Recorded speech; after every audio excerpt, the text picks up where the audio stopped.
super excited to have you all over here. Thank you for making it. And this is a fascinating venue, by the way. I don't know if you've had a chance to take a look at it. If you haven't, please check it out. The Children's Creativity Museum. This is, I think Anand wanted me to share that, we're at a very interesting time at this point in time, and with respect to what's sort of happening with AI, with artificial intelligence. We're sort of seeing this incredibly interesting inflection point where anytime there's sort of this new technology shift that happens, you sort of see people consuming it in a very playful manner. Not too different from how kids sort of consume new things. They always learn by playing with, a lot of interesting things, whether it's drawing, caricatures and whatnot. And you probably have seen that with tools like Midjourney or, even with ChatGPT that we're going to be talking about a lot. People using it as brand new things, playing with it and making it a whole lot better. It's sort of how technology sort of takes its very first step. It was true for the internet, it was true for social media, and it's now true for AI as well.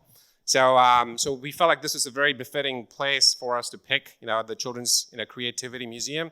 And we're super excited to host you all. And if you haven't had a chance, please make sure you get some food from the back. We've got some fun conversations planned for you today. We've got 3 panels. We've got phenomenal panelists, and we've got folks from Armorblox that are going to be doing a bunch of what I like to now call, instead of hosting those panels, prompt engineering those panels. They're going to be asking a bunch of questions, and they're going to engineer the prompts for the panelists, and it's going to be really exciting. So with that, please put your hands together for our first set of panelists, Jack and Milad. Please come on over here.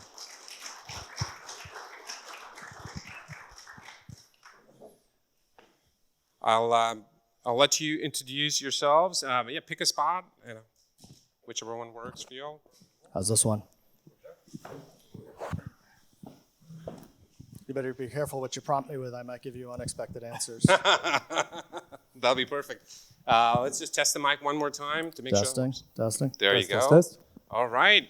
Jack, if you don't mind introducing yourself and then handing it off. Sure. Jack Hamm. I'm the Vice President of Security Architecture and Engineering for Albertsons Supermarkets. Hey all, Milad. I'm the Senior Director and Global Field CISO at SentinelOne. And, what I just learned, talking to them just a few minutes ago, Milad probably has had the shortest journey to get over here. How long was it, Milad? Just a short 16.5 hours flight. Right, and so a quick round of applause for somebody that actually puts that energy into RSAC. It's amazing. Thank you so much for being here. And so Milad, one of the things I wanted to kick this off, and I obviously want to get Jack's perspective on this too, but tell me about the first time that you experienced like ChatGPT, when the news broke and you went out and you saw like, hang on a second, this is something new. What was your very, very first reaction to seeing it, in real life? The very first thing was, my first thought was, this is going to disrupt a lot of industries. This is going to change the way we think about interacting with information, and it's going to change particular certain jobs. Right, and I think that's a spot on point of view. I think it's I think we're seeing that happen live in real time. Whenever that big paradigm shift happens, a huge amount of change happens, and I think that's a very valid point. How about you, Jack? Oh boy. Well, the very first time I saw it, I immediately tried to get it to do bad things, which I did. I would say that I think it's probably made 90% of what I do. It can do it for me better, but I think it's made that last 10% more valuable. So, one of the things that I quickly learned is that if you're going to start working with it, you have to ask really good questions.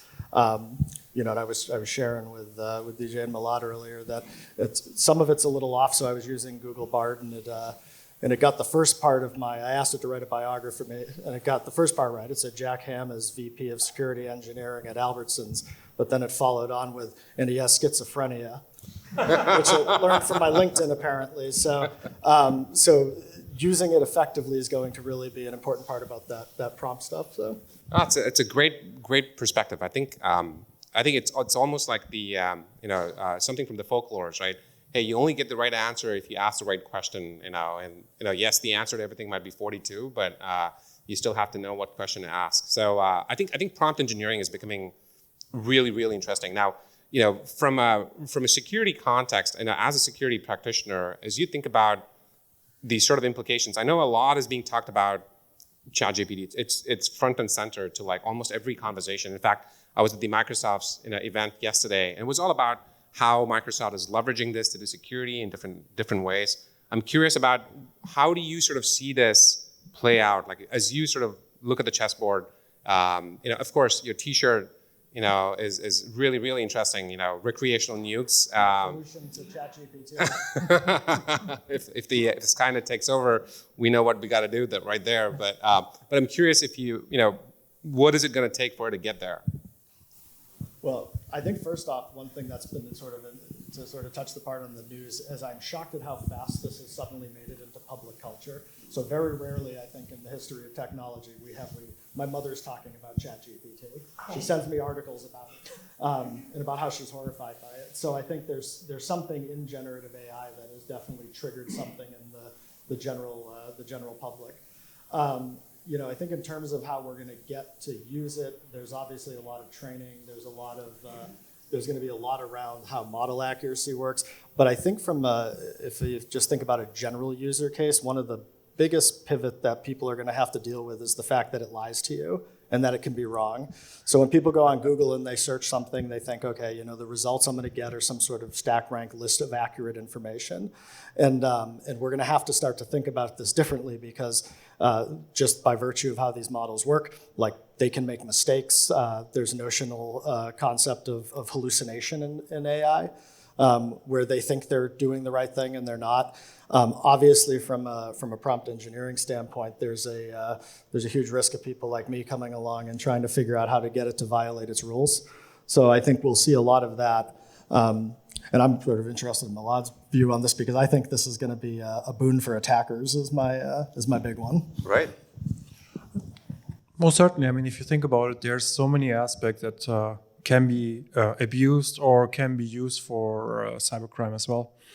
One example we were also talking about, right, is making it write very convincing phishing email templates. But I think it goes beyond that. I mean, think about applying what GPT is putting out, layer deepfake on top of it, and then run a call center with it, right? Super scary.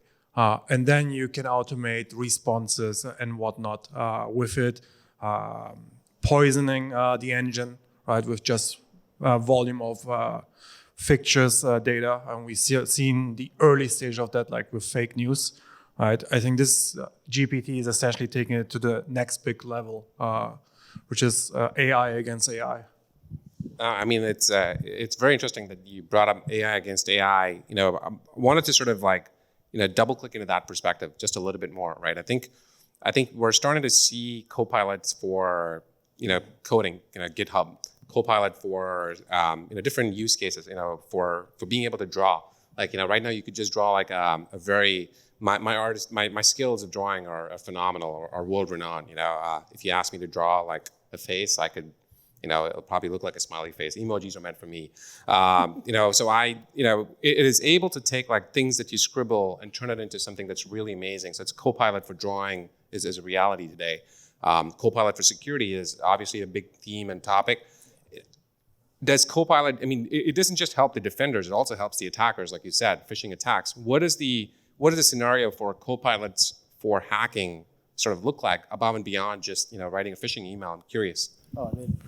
I think if you look at it, once you've exposed it to a lot of the broad information base, like we're gonna allow adversaries to cut their research time to these tiny amounts. It's one thing to write a compelling phishing email. It's another thing to write a compelling phishing email that's backed with actual information that is garnered really quickly through. Basically, you're giving them an entire threat intel team, an adversary threat intel team at their hands to start generating this stuff. Even in some of the phishing emails I structured, like we were actually on a sign-up panel talking about this, DJ and I was generating them live based on just putting in little bits and conversations of what people were saying and having it spit me back out, effectively real time. So now hook that directly into a large database of corporate information about who you want to target, and suddenly we've got a scary thing here. I got to double click in this. You're going to find this funny, Milad. I think what Jack did was people went around the room introducing themselves, and as part of this panel, they were just saying, "Hey, this is what I do," and the prompt from the moderator was, "Tell us a little bit about a problem that you're looking to solve using security as well." And for all practical purposes, you could have thought of this as Chatham House rules, like, hey, nobody's going to share this beyond the context of people that were listening in on that conversation. However, as they were revealing some of those information, saying, hey, I run this particular way, here's the tool that I use, I'm very frustrated about it, and all Jack had to do was create an email like this tool that you're frustrated about, and and then turn this into a password reset email. And so, and pretend like you were a support person that is actually empathetic to that cause. And, all of a sudden he had crafted 4 or 5 emails specifically to that, to those tools that those people were talking about. And they couldn't tell the difference. They saw that and they were like, holy crap, wait, how did the tool know that I used that? Well, you said it. They don't even realize that they said it. And then he plugged it into that prompt, and they couldn't believe it themselves. So it almost starts to become a situation where when I say, hey, Jack, would you like to introduce yourself? He's going to be like, no, I'm not. That's right. Look, I think ultimately, if you think about the average time it takes to prepare for the attack, right? Not to defend or to detect. To prepare for the attack, it's going to significantly shorten it down, because reconnaissance is getting much more easier with GPT, right? Even weaponization is getting much more easier. And I think, speaking of, SentinelOne, I think one of the cool things that we saw today that came out in the news was about how you guys are launching this generative AI capability, Purple AI, which is really, stopping, using the XDR inputs to be able to make some of these things a lot easier. I think I also see, from a defender perspective, what do you feel are the things that a tremendous amount of value could come from, especially now that, as Jack was talking about, hey, recon just became a lot easier, to your point, and the preparation became a lot easier. How does it help on the defender side, above and beyond just the most obvious, ones? I think ultimately it's about understanding how can we leverage this new thing for good, right? One thing we have announced today is Purple AI, which essentially gives you a easy way to interact with the data that you already have, right? Rather than you learning another query language, you writing complex queries, just ask, just like you would now ask in ChatGPT. Show me all user authentications out of China with devices that typically operate in the United States, right? And so this is what we just released, and we have the demo running at the booth. Very cool. There you go. He plugged in that too. Great job. Make sure you check it out if you haven't already taken a look at it. I think in your space, especially in the email space, I think there is going to be a benefit that there's something slightly, if you spend any amount of time, my wife says I'm spending too much time with ChatGPT right now, but if you do though, and if you start to read it, there's these nuances though in all of this generative AI language that has not been resolved yet. So maybe in the future they're going to get it out, but I think there's going to, on the AI against AI front, there's going to be a real need to actually do that in order to tell when things are generated by it. I also think that, one of the advice to the exec team that we're giving now is don't ever do anything off email again. Mm-hmm. Anybody asks you to do it via email, you can't do it off email. Where we used to say, don't make decisions on, now it's going to be call up, visually see the person. Also, if you happen to be worried that you're on a Zoom call with a deep fake or something, just ask them to turn their head to the side, because deep fake technology is really bad at rendering the side of heads. And so when a person turns their head, it'll get all pixelated. So if you're ever unclear if you're talking to an actual human or you're talking to ChatGPT with or Bard or something else, that's one of your tests you can do. I would just add another thing. I asked Bard if it would like ARMS, and it told me yes. So I think we will have eventually the physical security component of it. Yeah. But for right now, I think there will be a real need to leverage the technology actually in defense of the technology. I love it. That's a very, very helpful tip. For those that, if you ever wonder for a second, Tom Cruise just jumps on your on a Zoom call and you're like, hang on a second, this is so cool. You could just ask that person to, hey, can you look to your left and right for a second, you know?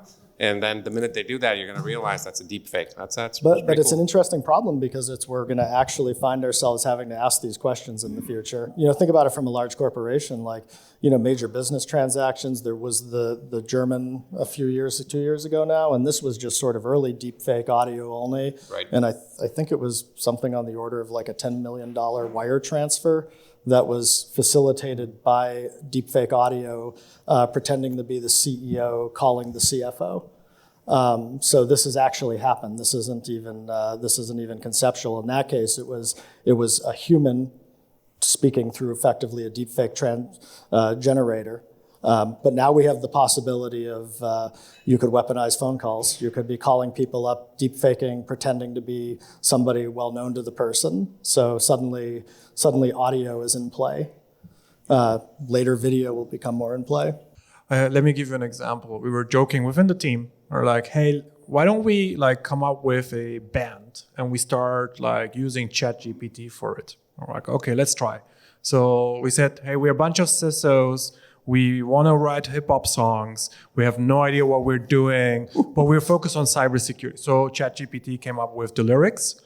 Then we used another AI tool to compose the song. And then we used a mixer tool in order to make it work, to connect everything together. It took us like 2 minutes or something. But this is reality. It sounds funny, but attackers are doing the same thing, right? They're connecting, they're doing all the reconnaissance, use the right tools in order to do deepfake, and then they just launch their attack with it. It took us 2 minutes to compose a song and get the audio file out.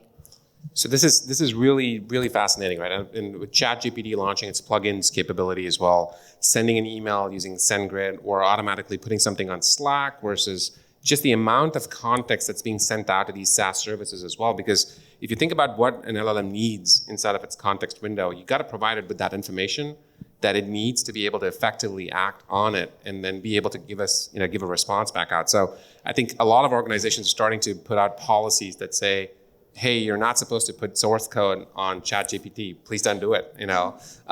Don't put customer contracts over there. You're starting to see those new policies emerge. And then there's also the policy about the AI policies that are starting to come out, saying, hey, here are the types of data that you can train on. You're not allowed to train on your customer data.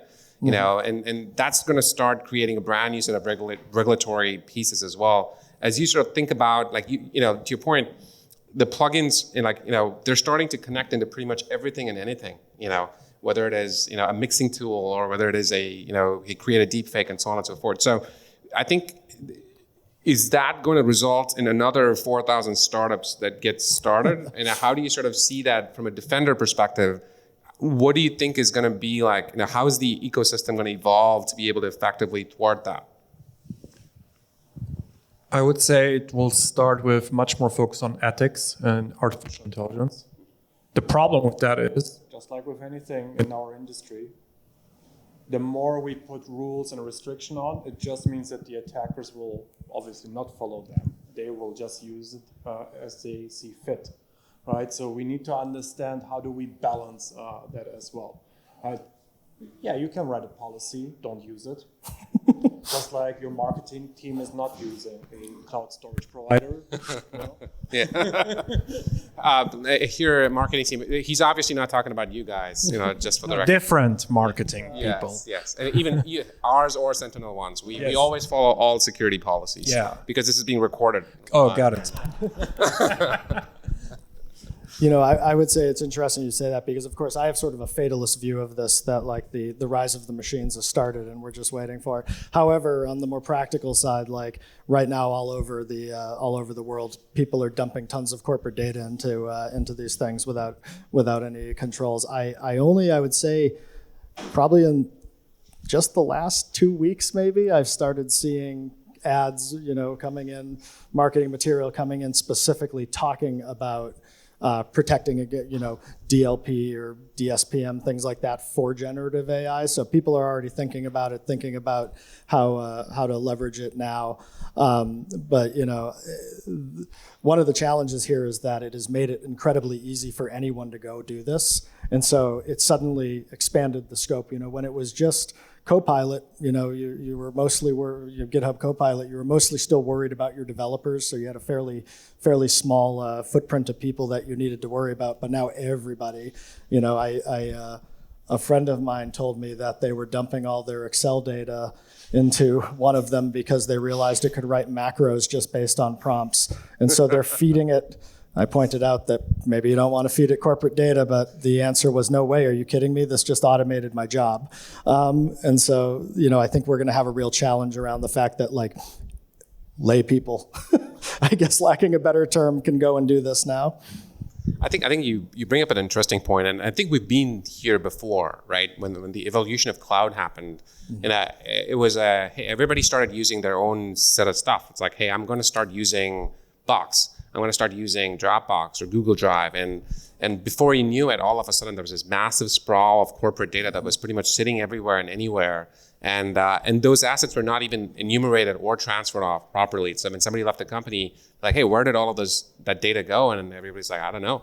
We got to recreate this from scratch. But don't forget, you still had some controls in this case. Like in the case of GitHub Copilot, there's been multiple examples now of proprietary code being leaked out as part of the generative models. So at least if it was Box, you technically controlled the login to it.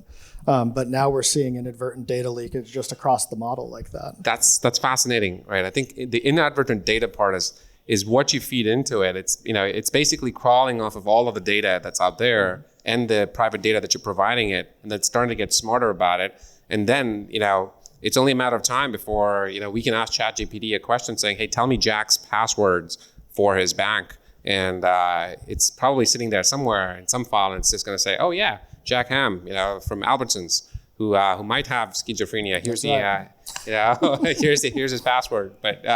But you're spot on. How do you sort of think about model inversion attacks, Milad? Do you think it's going to be something that you stop using policies, or do you think you're going to stop using technology, or what do you think is the best approach to be able to prevent that from happening? I think it's three things, and it's always pretty much the same. It's people, process, technology. You can't fix everything with technology. Neither can you do it just on the people side, nor on the process side, right? So it's the same things on the people side. Having a culture that is security aware, that people understand that you shouldn't put source code on ChatGPT, right? At the same time, you should have the procedures so that people don't do it, or if they do it, that there are clear incident response plans and whatsoever, like all these aspects there. And then, yes, you will need to have the technology that will actually help you to protect, detect, respond, and recover when this type of corporate secrets, data, etc., gets leaked on purpose or accidentally. That's a great point. I mean, it's one of those things that we do a lot of thinking about, because when we are building our models, a lot of times our models have access to corporate email information, because and we have to make sure that those are appropriately siloed in the sense that, hey, if it belongs to a specific organization, we restrict that within that organization. But then when you see the attacks, the TTPs can be shared across. We learned from somebody that, hey, this is a specific attack type, that this is what they're using to be able to attack. I can now use that to be able to protect other organizations. So there is that. There's advantages and disadvantages to sort of doing that, but there's always that balance to know how do you make sure that you enforce some of that stuff. It's a great answer. There's no silver bullet to be able to do it. It's got to be a combination of that. How do you think about that, Jack? Yeah, I mean, we're not going to solve it all with technology. As much as I like buying technology, it's the reality is we need some other things.